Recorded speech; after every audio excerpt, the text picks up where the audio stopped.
Hi everyone. Just giving everyone a little bit of a chance to get in here. Like I said, this these lives we've been moving the times around.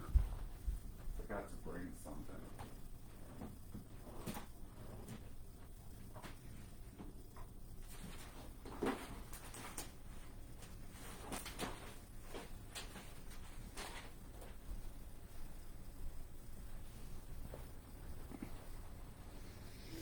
Hi Becky. Hope you're doing well.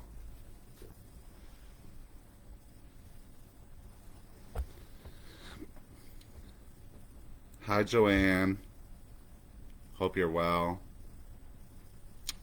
So, hi David. Bonsoir. So today I kind of wanted to do this live, just kind of generally. I didn't actually pick a topic today. I figure a topic will show itself up. I also wanted to open up for questions. So if you have a question, hey, that might bring forward a topic here, feel free to leave the question in the comments so that we can discuss it and see if we can get you the answer that you need. Since a lot of people have been asking me, yes, I am the person who has written the 21 Divisions, Mysteries, and Magic of Dominican Voodoo. You can get that anywhere books are sold. Amazon, Barnes & Noble, IndieBound, and everywhere books are sold. And it's also on Audible.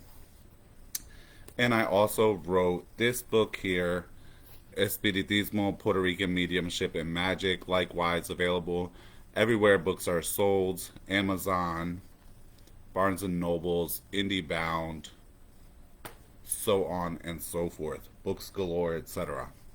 Everywhere books are sold. So, yay. Thank you for your support. So today I wanted to kind of open up the floor for anybody who had any kind of questions of any sort. Um, and just go into anything that we end up walking ourselves into. This is a good question. I think that is a good topic, love spells. So, what are some of the unrealistic expectations that people have when approaching love work? Is there anything that is unrealistic? Yes.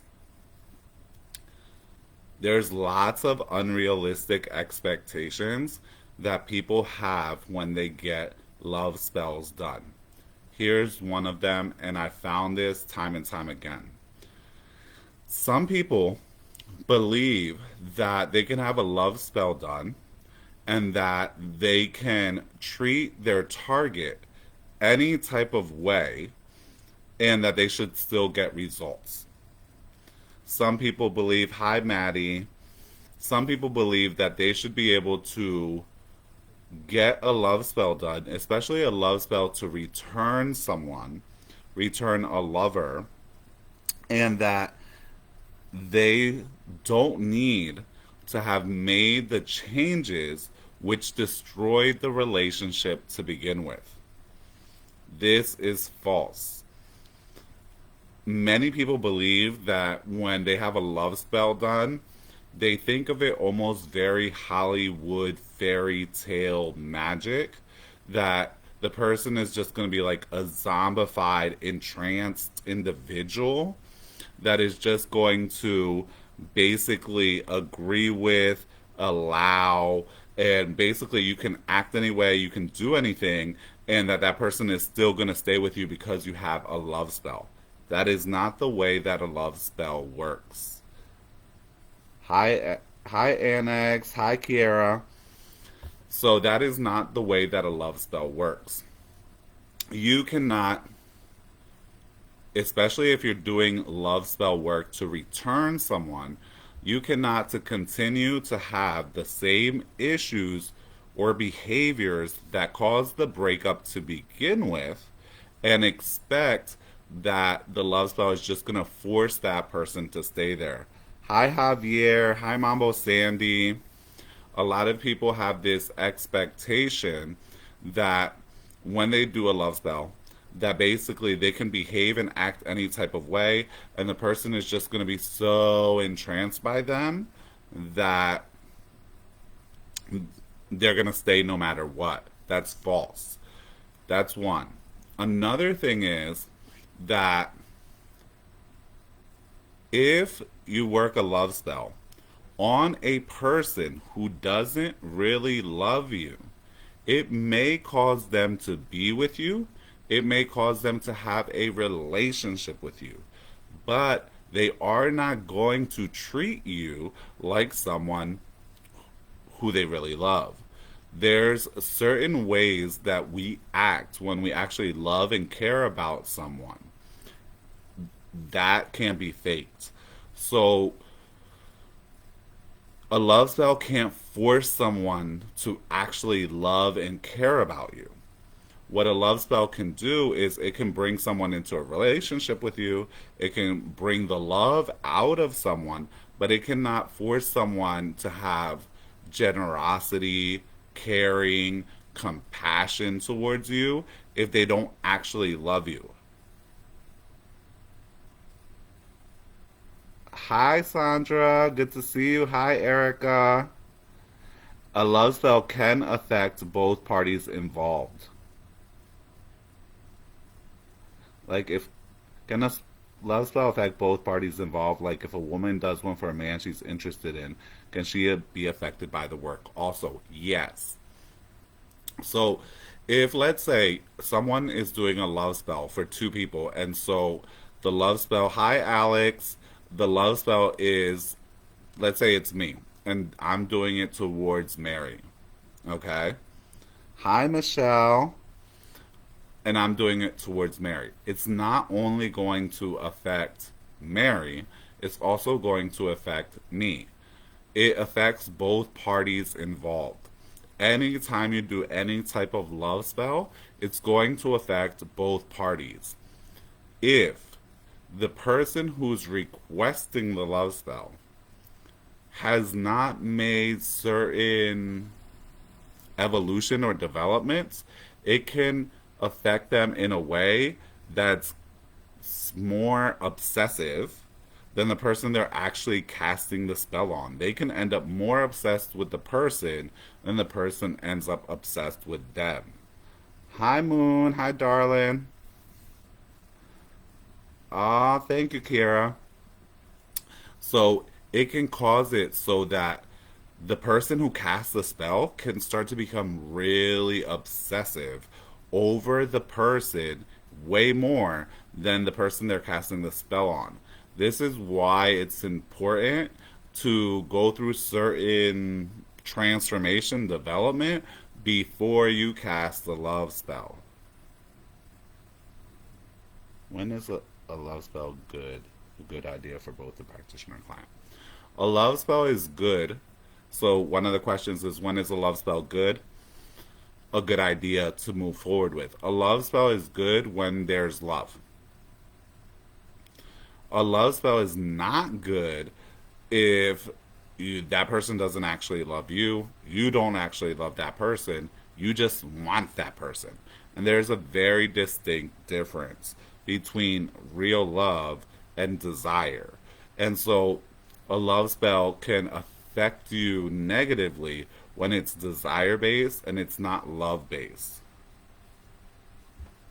So the evolutionary part has to do with certain growth and maturity, right? That the person who desires the love spell has to make.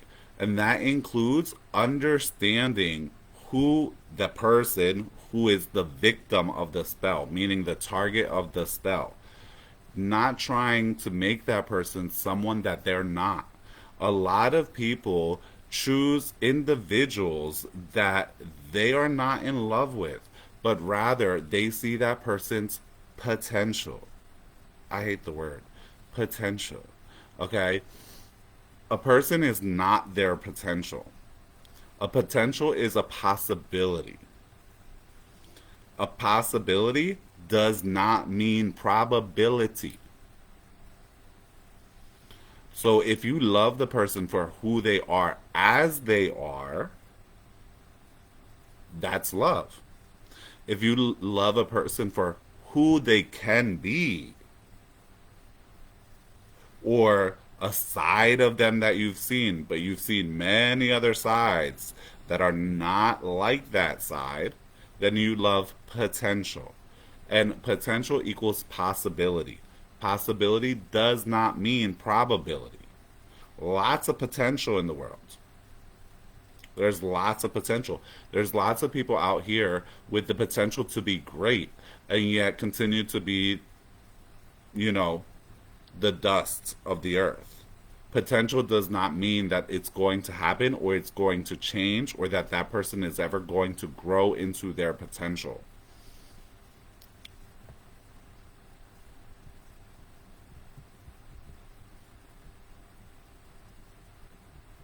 Yep, I agree with Shishi. What creates the obsession is there is no love involved. It's more of a desire based relationship. Then Mambo San says, can wives protect their husbands from mistresses magically giving them things to drink? Yes, they can. There are protections that can be given to your partner so that if your partner takes magic, okay, it won't work. It will cause them to get sick and they will throw it up. Okay? Yeah. Now, what can potentially cause a love spell to backfire? That's a good question. But I want to get into the previous question just slightly.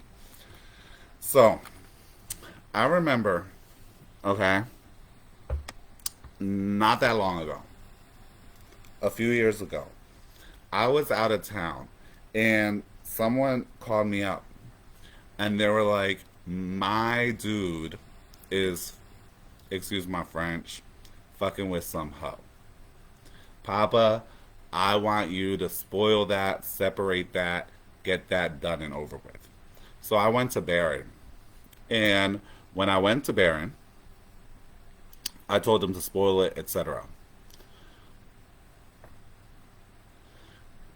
The person knew that the dude was going on a date that night. By me doing the work, it caused the husband, okay, to get sick. He got super, super sick. So he had to cancel the date. The next day, the woman had to cancel the date.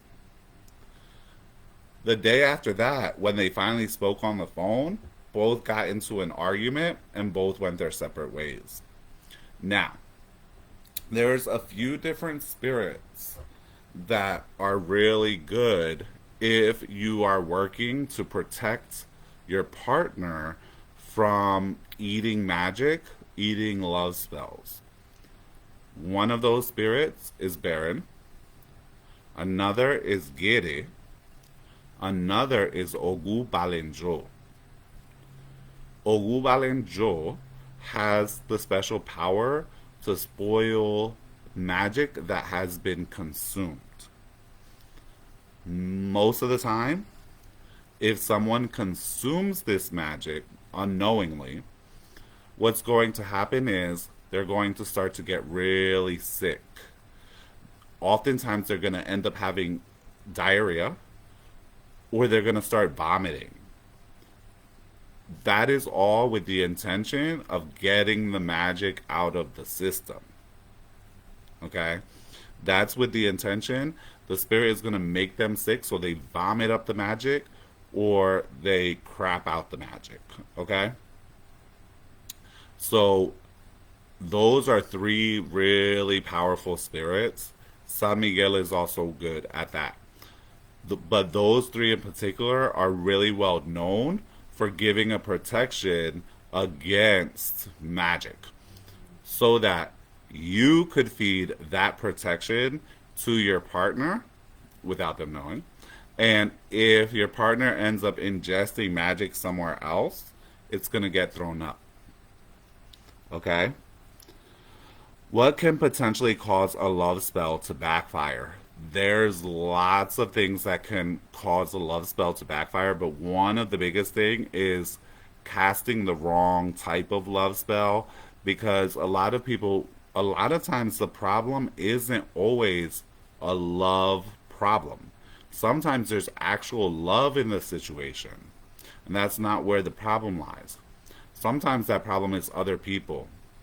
Sometimes the person who is the victim, the target of the spell, sometimes that person has protection.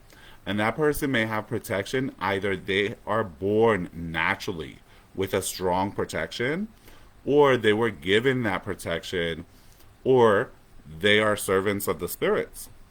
So I'll give you an example. I know at one time someone had worked some love magic on me. All that's going to make me do is hate you out of nowhere. That's the backfire response. So when I started to just hate this person out of nowhere, I was like, what I saw in my dream, it must be so. Then I was just like super like disgusted about being around the person, until one day I just so happened to look in the closet, and what did I find? I find a work there that was a love work with my information in it.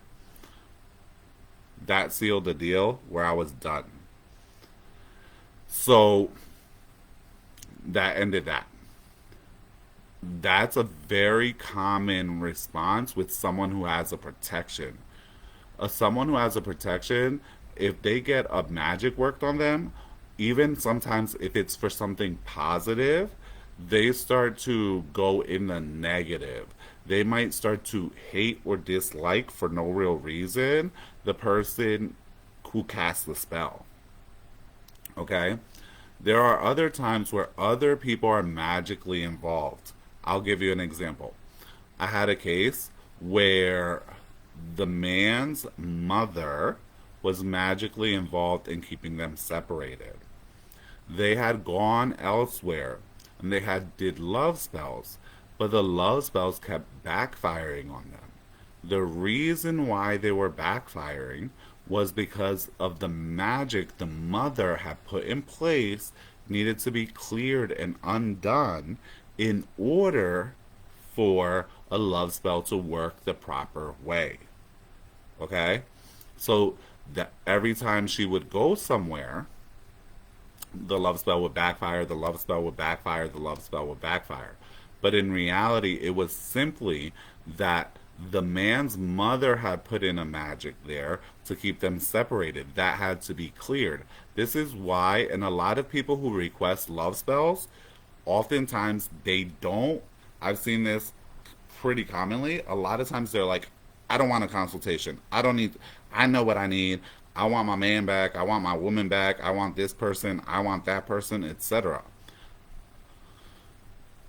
But they don't know all the layers of what's really going on in the situation. Hi, Lisa.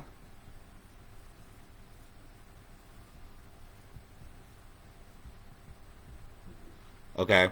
So that's part of the reason why all of us spiritual workers always tell people, like, come get a consultation first.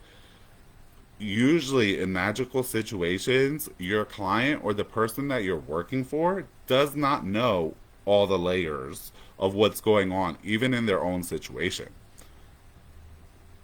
You need to, as the person who they're coming to, the expert, you need to peel back the layers. Find out, why are you having the problem that you're having? Is it resolvable? If it is resolvable, what are the steps we need to take? What are the exact types of work that need to be done?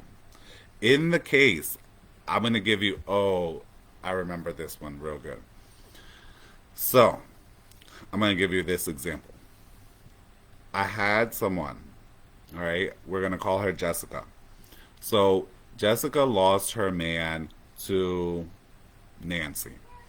But Nancy had taken the man using magic. And she had done binding works to keep the man with her. Jessica went around getting love spells done, doing work to try to get the man back. But it wasn't working, it wasn't happening, it wasn't resolving in any way, shape, or form. So, of course, she came here looking for a love spell. I was like, she's like, I've been dealing with this for so long. I don't want a consultation. I've had consultations before. And, I just know what I need. I need a love spell. I need work to make him come back. When I was like, look, I'm the type of person, I'm really strict with how I move. So that means this is how I move. You have to do a consultation. If not, you can go somewhere else. Simple. She's like, okay, I trust you. Let's do the consultation. I was like, okay. When I did the consultation, the first thing that showed up was the man is tied up. You need to break the tie, plus clear out all the work that she's done. She has fed the man work, so he's eaten witchcraft. That's what we call it in Spanish. He's eaten witchcraft. And so what you're going to have to do is you're going to have to clear everything out so that he can come back to her. Once he comes back to her, then we can give him something to expel the witchcraft. That's exactly what we did. When we broke the binding, when we cleared the previous work, we never had to do a love spell at all. The man immediately came back in contact with my client, and they hadn't been together for over, I think it was like 6 years. They hadn't been together for over 6 years.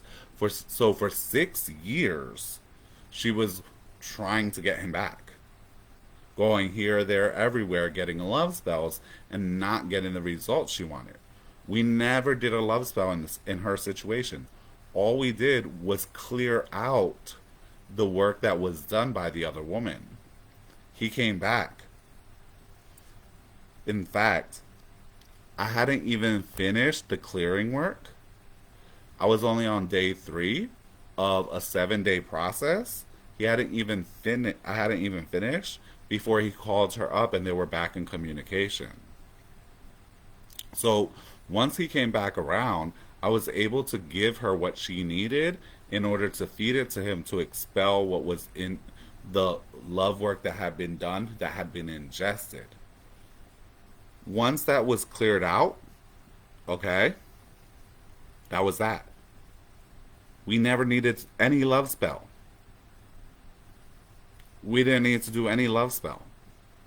Once that was cleared out, him and my client got back together immediately. All we had to do after that point was do a protection on their relationship, because naturally the other woman was now starting to do work to try to get him back. So we had to put a protection on their relationship so that she couldn't do it to him again. But a love spell was never needed. Okay?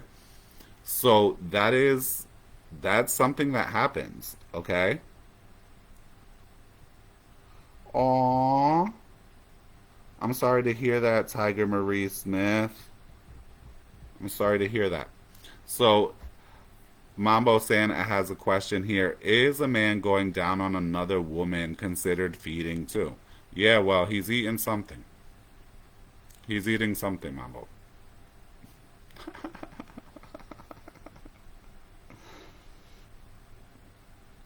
Oh, yeah. This is a big one, okay? Yeah. You know, especially like if like he's eating while she's on her menstruals. Mm, yeah, it can. If she knows how to do it, she could work that into a work. So David says, are there instances where several love spells are put into motion on a single case? Yes, but not all at the same time. That's number one. Can too much work overwhelm the target? Yes. Is less more at times? Yes. So I've had you will, if you work for people, if you do spiritual work for people, okay, There are times where people get bien desesperado. That means really impatient. They get really desperate. They want to add work, add work, add work, add work, add work. Not realizing, like, there comes a limit. B, it can actually cause the opposite effects. It can overwhelm the target so much, it can make the target want to go away from you just because the energy becomes too overwhelming. It's just too much. Okay? It can cause confusion. And less is more. Very often, less is more. Very, very often. Most of the time, when most people come to request me to add any extra work, it's usually a no. You need to give the originating work enough time to do its thing. Once it started to work, once we start to see results, once things start to change, okay, then we can take another look into the situation and see, is there anything we can do to fine tune, anything that we can do specific there, anything that we can improve this area or that area or this area.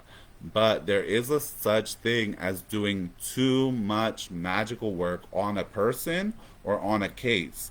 And this is something that very few people understand. There is a such thing as too much magic. Okay? There is a such thing that can cause more problems by adding way too much work. Okay? Hi, Marie. It's a very fine line. Hi, Star. Hi, Mambo Star. So it's a very fine line. And there is a such thing as doing too much magic on a situation. When you do too much magic, you can actually end up getting the opposite results of what you intend to get. Right? There's also a time where I tell people, give it up. There's a certain time where you should just be like, if this shit ain't work yet, give it up. If if you've done, like, I don't even know. Me, I'm different. So I'll tell you how I see it. The way I see it is three times the charm. If you've done three love works on someone, and love work is what's needed, love spells are what's needed, love work is what's needed, meaning you've really investigated, and the solution to that is love work. Three times the charm. If after the third time you've gotten zero results, okay, yeah, you can try a fourth and a fifth, but for me, three is the charm. If after a third time you've gotten zero movement, zero results, zero, zero, zero, throw in the towel. If you've gotten some movement, some change, and some results, then yes, continue. You can move forward, you can do more, that you can do other work that may be targeted to various aspects of the situation.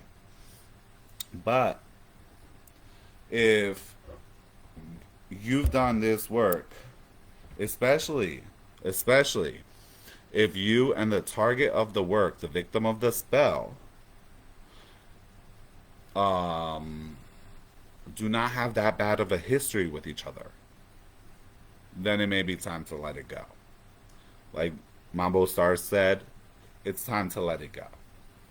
Okay? Ha ha! I love that, Sam. Ha ha!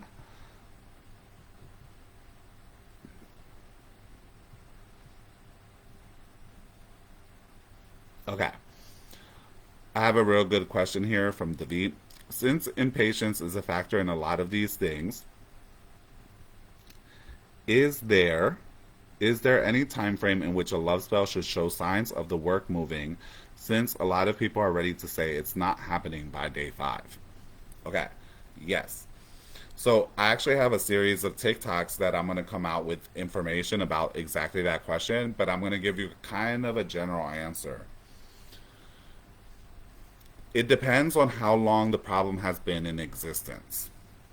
If, for example, okay, you want someone back and they've been gone for 6 months, do not expect them to be back in a month. It happens. It happens where they'll be back in 3 days. That does happen. That's the exception, not the rule. That happens 10% of the time. 90% of the time, it's going to take longer than that. Okay? But it really depends on the type of love spell, how long the problem has been in existence, and what other issues are involved in there. So, and I'm going to do a TikTok on this, but I want to give a like little short summary. With any type of magic, the more specific you become, the harder the work is, right? The longer it usually takes to give bear results. So a love spell that's made to attract love in general with not a specific target tends to work faster than someone with a specific individual in mind. A love spell to attract someone, even if it's a specific target, but a particular person, but you've never had a relationship with them, is going to usually bear faster results than a love spell to return someone that you have history with.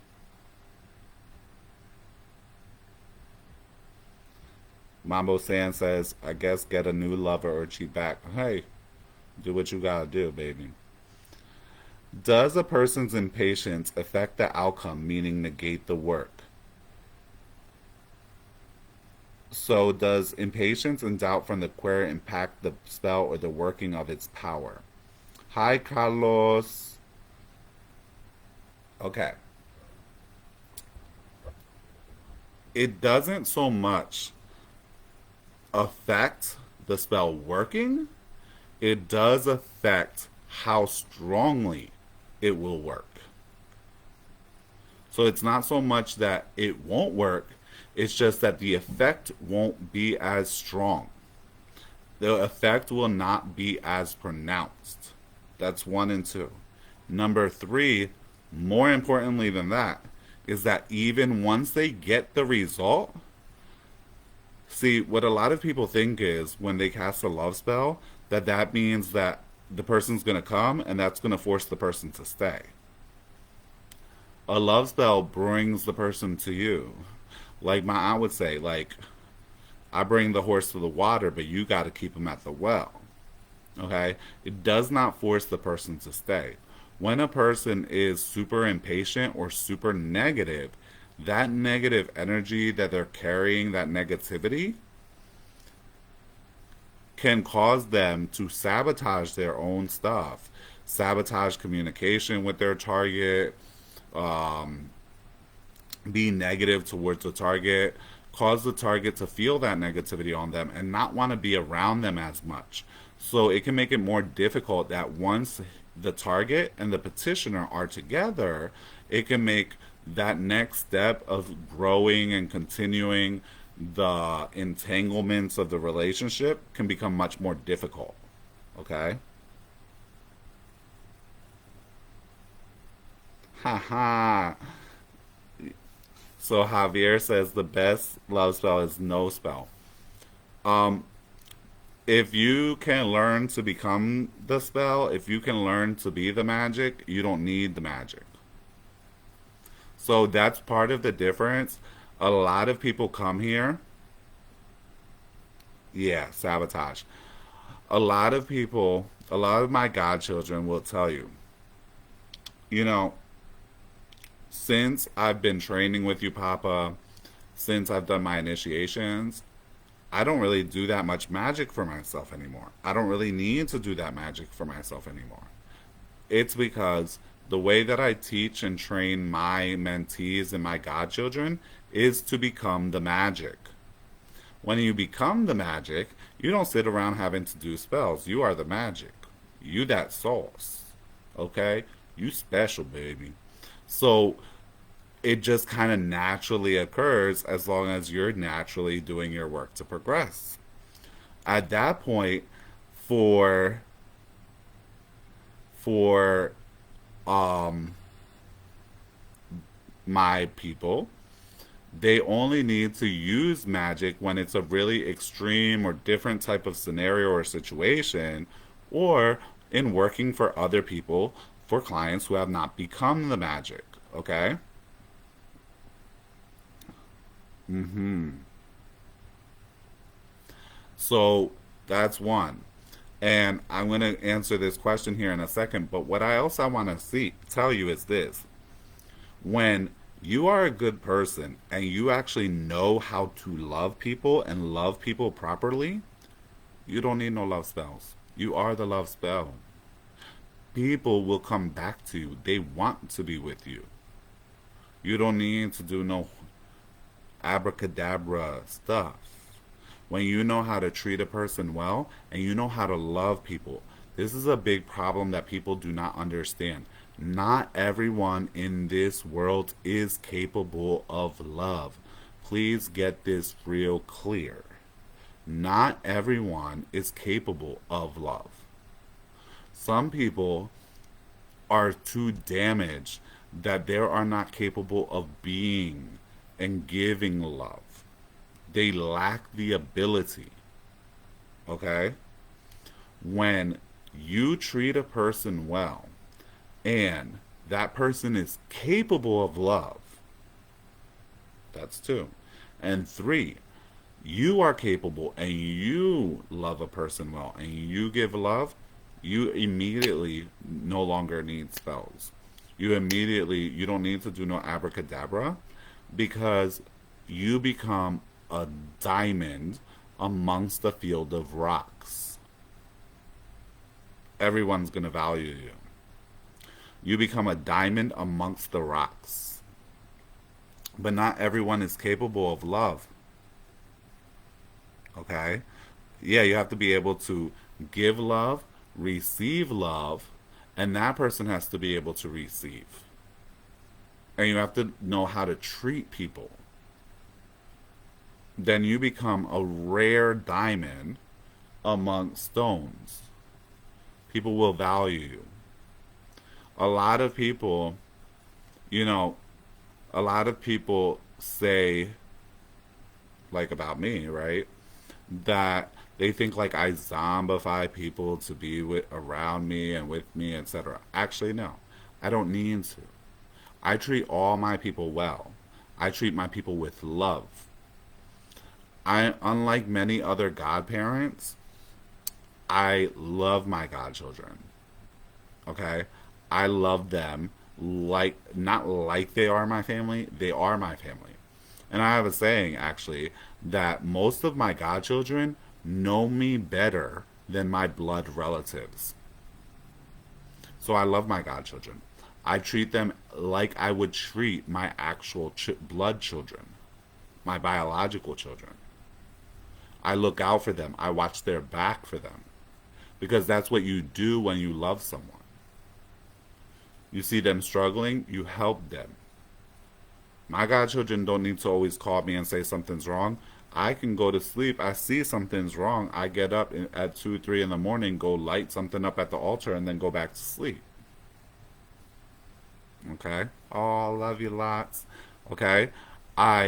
When I teach my godchildren, I teach my godchildren thorough. Okay? Oh, I love you guys. Love you too. Becky, Erica, Marie. Okay?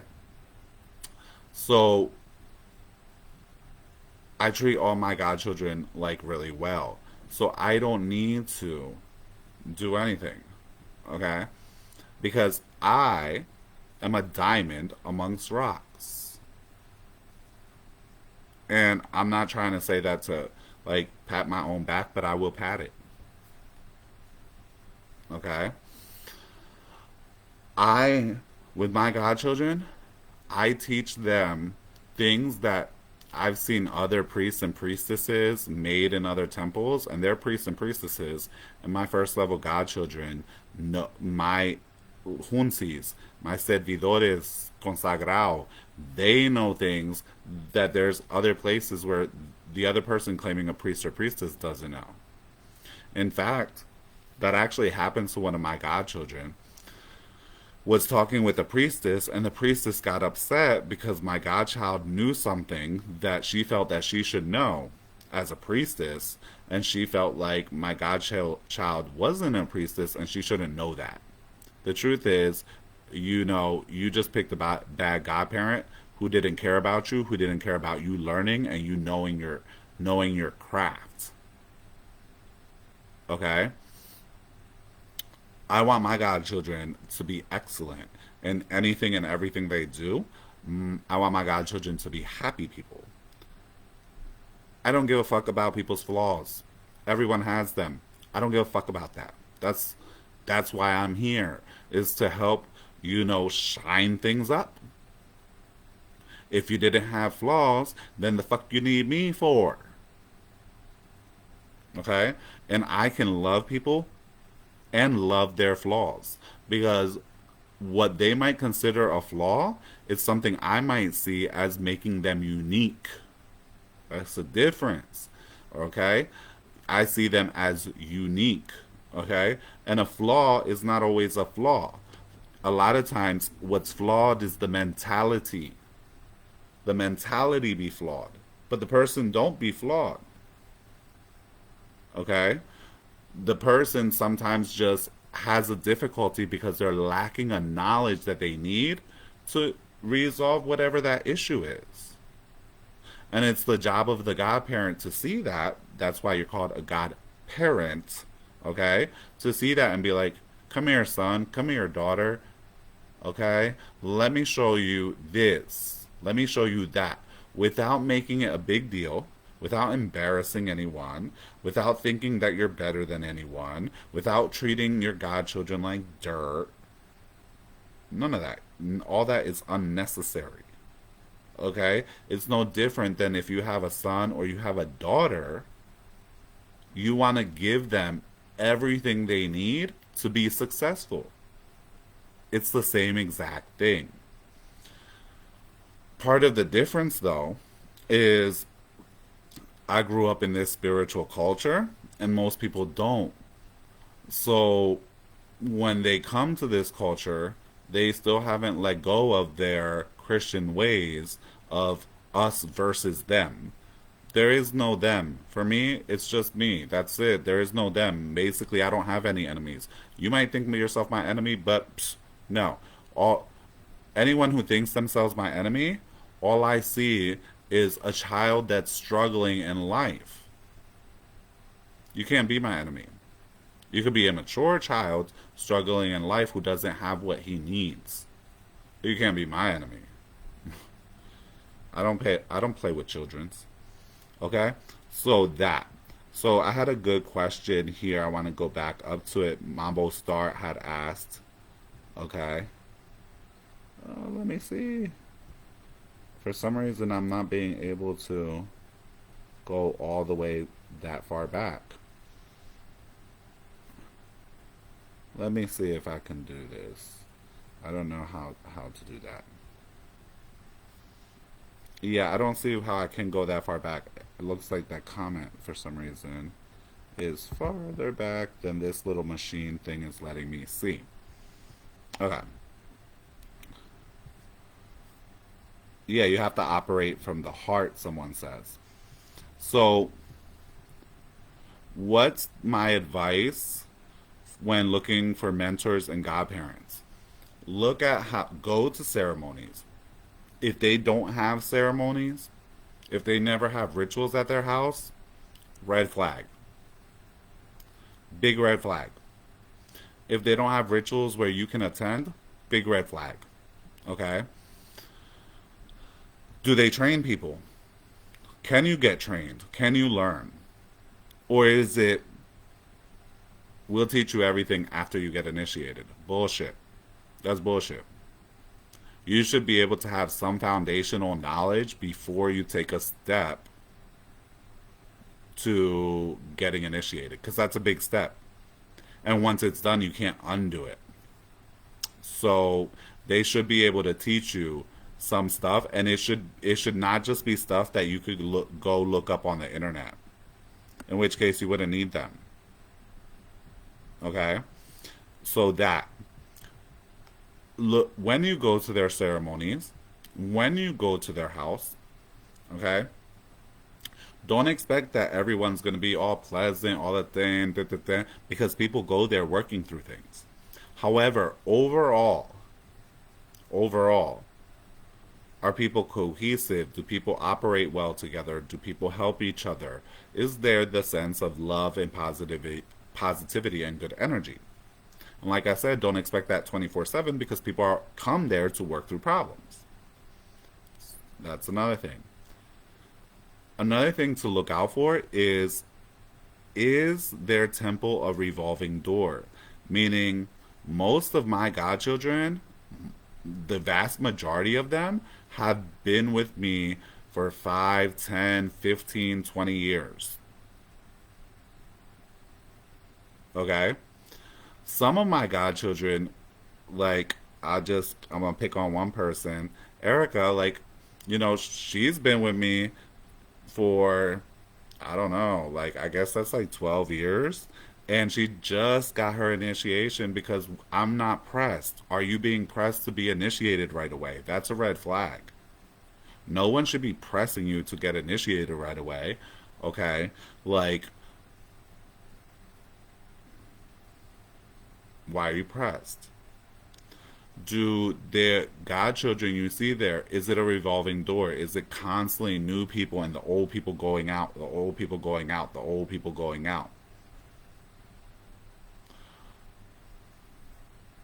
Most of my godchildren who are not with me anymore were either put out or they're dead.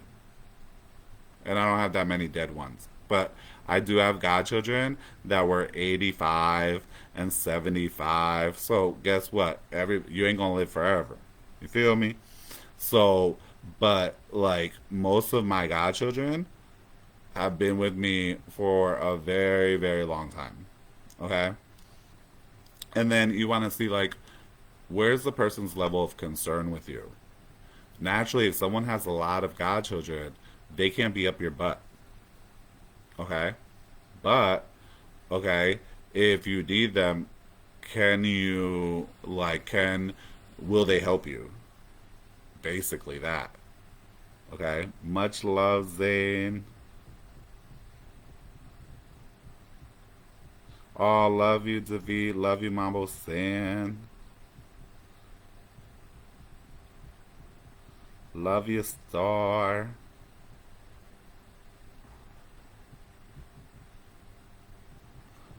You're traumatized by godparents? I'm sorry to hear that. Okay? It sounds like you have fallen into what many people fall into, which is somebody who probably should have never been a godparent to begin with. Not everybody's meant to be a godparent. There's lots of people out here who are meant to be spiritual workers, but not godparents. It's something else to be someone's godparent. Okay? And I'm sorry to hear that you've been traumatized by godparents, but godparents should be a plus in your life, not a minus. Okay?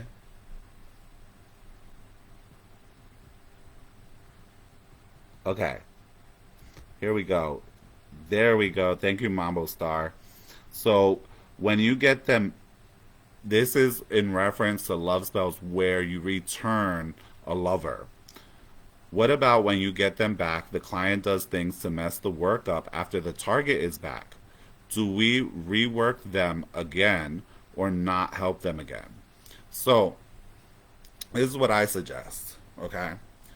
When you're doing a work to get your client, okay, they want their lover back.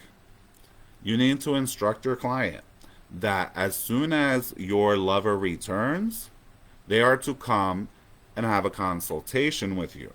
So then you can guide them in the next step forward. You cannot leave your client to their own devices. Don't ever do that. Because a lot of times when the person comes back, there's a lot of, especially in lover return situations, there's a lot of unresolved issues in that relationship. And the love spell doesn't resolve those issues. So now that the person is back, is now the opportunity for you to help your client to resolve those issues. Another good thing to do is to give your client either a spiritual cleanse or a spiritual bath, a love of a cleansing nature as well as of a love nature, to try to infuse them with that positive energy and that positive force. So that makes it so that they're less likely to sabotage the relationship again. Okay? But it's the lover return works are definitely like the most difficult cases, because a lot of times people have a long involved history, and in that history those love problems have never been resolved. Okay, and because the issues in that relationship were not resolved, oftentimes when people come back together they start wanting to bring up all that bullshit again. I will bring someone, if you get the person pushed away, I will bring someone back for you up to 3 times. After the third time, you push them away a third time, I'm done with that. I ain't gonna keep on breaking my head. And I will also instruct you what I just told you, how to instruct your client. Like, come get a consultation, let's see what's next, let's see how we can get the two of you on the same page and on the right track.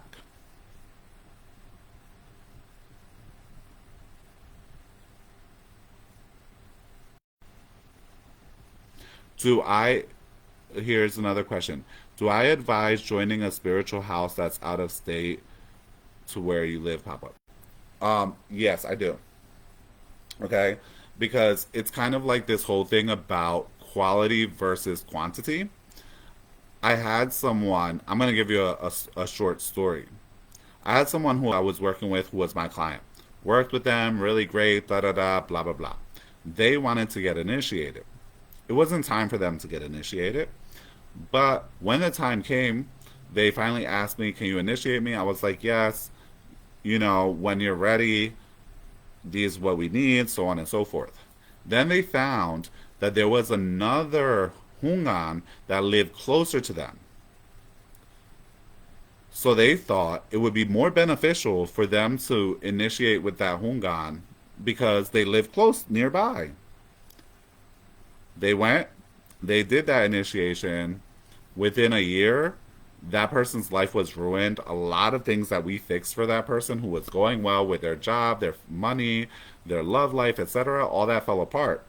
And after that of falling apart, they finally kind of put two and two together. They came back. We had to clean them up. It actually cost them more to clean them up and get them resolved than if they would have never went and done that to begin with. Nowadays, there's so many technologies for us to teach. I have lots of godchildren all over the world, and my godchildren learn from me all over the world. We have phone calls, internet, Facebook Live. We have all of these things that I use every vehicle available to get my godchildren, what they need. These days, flights are not as expensive as they were back in the day, and lots of my godchildren, they fly in from all over the world once or twice a year in order to come learn what they need to learn in order to participate in ceremonies. For my godchildren, I usually make ceremonies available virtually so that even if they can't come to every single ceremony, they can still be a part of the ceremony, still see what's going on, still get messages from the spirits, so on and so forth. And we have a method of doing that. That's three.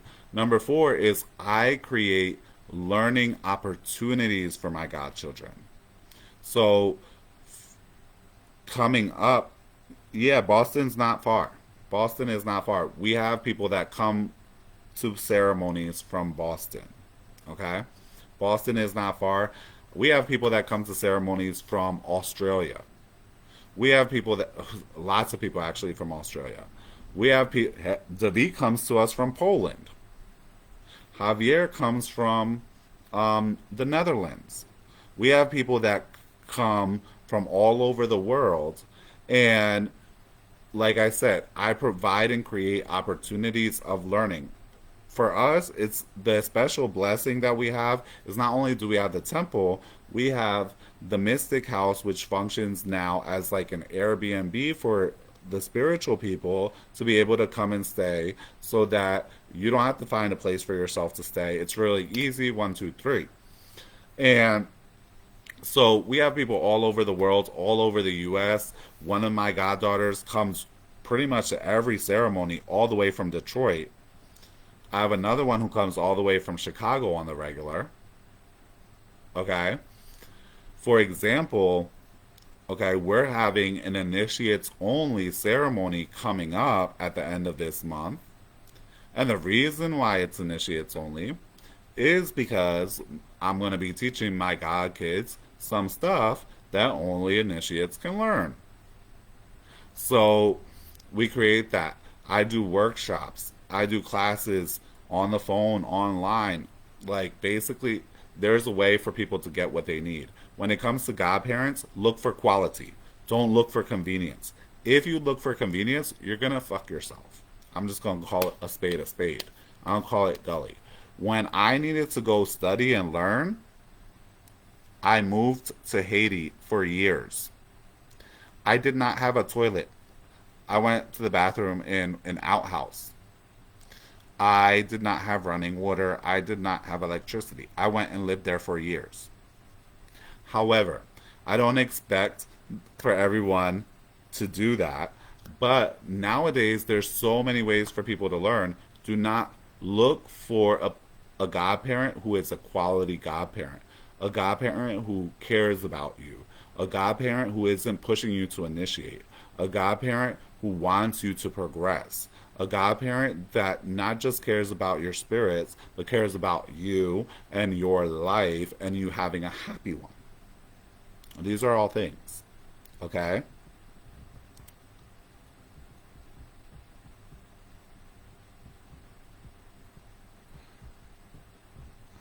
Oh, have a great night, TJ.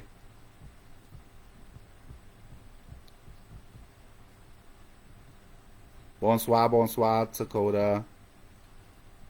Yeah, we have God kids all over the world. So the first step someone asks for becoming one of my godchildren is to have a consultation. We want to make sure that we're the right house for you and we can get you what you need. And then we want to know what it is that you need. And so that we can take you through those proper steps as make sure as you, we can teach you what you need to be taught. Hi, goddess mother, darling. Yeah, facts all over the world. We have people, it's like, in fact, I was just speaking about this with one of my godchildren that out of all the spiritual houses I think I've ever seen, we are one of the most diverse spiritual houses. We have people from all over the world with all different types of backgrounds, with all different types of cultures. We have people from India. Yeah, I have a whole mini temple that runs in India. It's like a satellite temple. Okay? We have a satellite temple in India. We have people in DR. We have people in Haiti. We have people in Mexico. I have people in South America, Australia, New Zealand, Tasmania, which until I had a godchild from there, I didn't even know was a real place. All over Europe, Russia, Asia. So these days, there's no reason not to get yourself quality. Okay? Oh, we can't wait to have you back. Oh, yeah, definitely. Because my thing, so someone says, you know, Papa makes it so it's gonna happen no matter what. Y'all gonna learn. Yes, I'm gonna make sure that my godchildren learn. I'm not really worried about what other people do with their godchildren because I'm busy with mine. When you're busy with mine, with your own thing, you ain't worried about what the next man is doing. But I'm gonna know that my godchildren are gonna be strong, independent. They're not gonna always. My godchildren don't stay forever children. The point of godchild is eventually become god adult. Okay. Oh, we love you lots. We love you lots, Marie. Oh yeah, I'll give you that tough love if that's what's needed.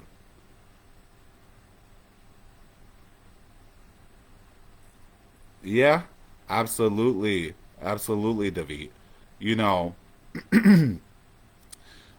like our place is a very all-inclusive place. And unlike some temples, okay, I've seen this time and time again, where in some temples, yeah, they'll initiate you, but if you're not Dominican, they're not going to give you any leadership role, any role of doing anything important. Or if you're in a Haitian temple, where if you're not Haitian, there's lots of things they're not going to teach you, or they're not going to give you any real leadership roles or roles to fulfill. They're not going to put you in any real position. That doesn't happen here. Here, if you're a priest, trust, baby, you came to work as a priest. Okay? I Hi Lucian. I lived in Kajak Mel, Leogan, Okap. Those were the three main places that I lived.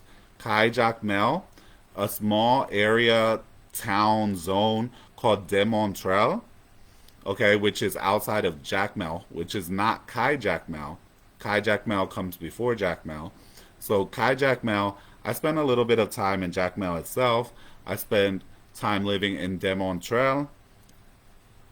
That was probably the biggest span of time was in those areas.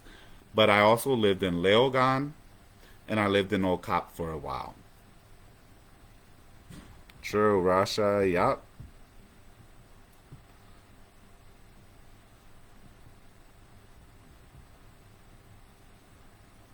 I practice both Haitian and 21 divisions.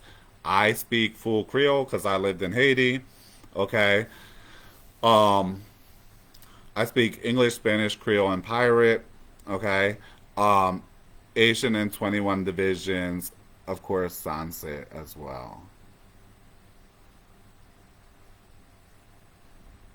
Yeah, a lot of times if someone has no experience, it can help simply because oftentimes people are better at learning when they are a blank slate, right? When you have someone who's not a blank slate, a lot of times you got to clean the slate off, right? Some people aren't able to let go of bad learning from the past, so you have to clean that slate off in order to get the proper learning done. Okay. And one of those things that people often have to learn when really participating and really becoming a part of a house is how to work in community. Because, especially like here in America, this is a very much a lifestyle and a culture of independence where most people can afford to be independent and most people are very independent. They're not used to having to work and be involved in a healthy community. So, healthy community, that's often a big part of learning as well when people come into a society or a temple. Okay? Because very few people have had to be in those situations when you, let's say, grew up in a culture that was more based on independence.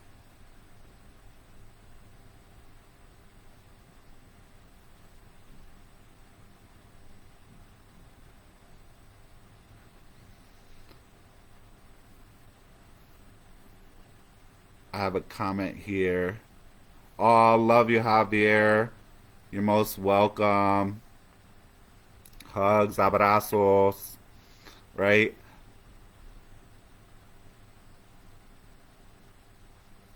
Oh, yeah, absolutely, David.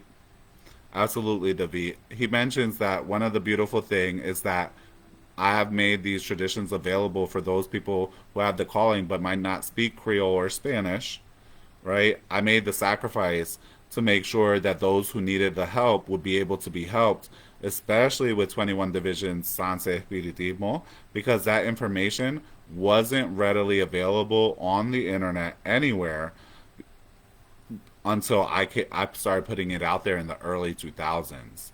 You do remember it correct. You are an internet genius there, an internet historian, man. So, yeah, you do remember correct. And that's part of what I wanted to do with all the resources that I had put out there, is to get those resources to people who needed it, right? But maybe didn't speak Creole, maybe didn't speak Spanish, okay? But they need it, and the resources weren't there. So that was part of the point, was to get those resources to people who needed it.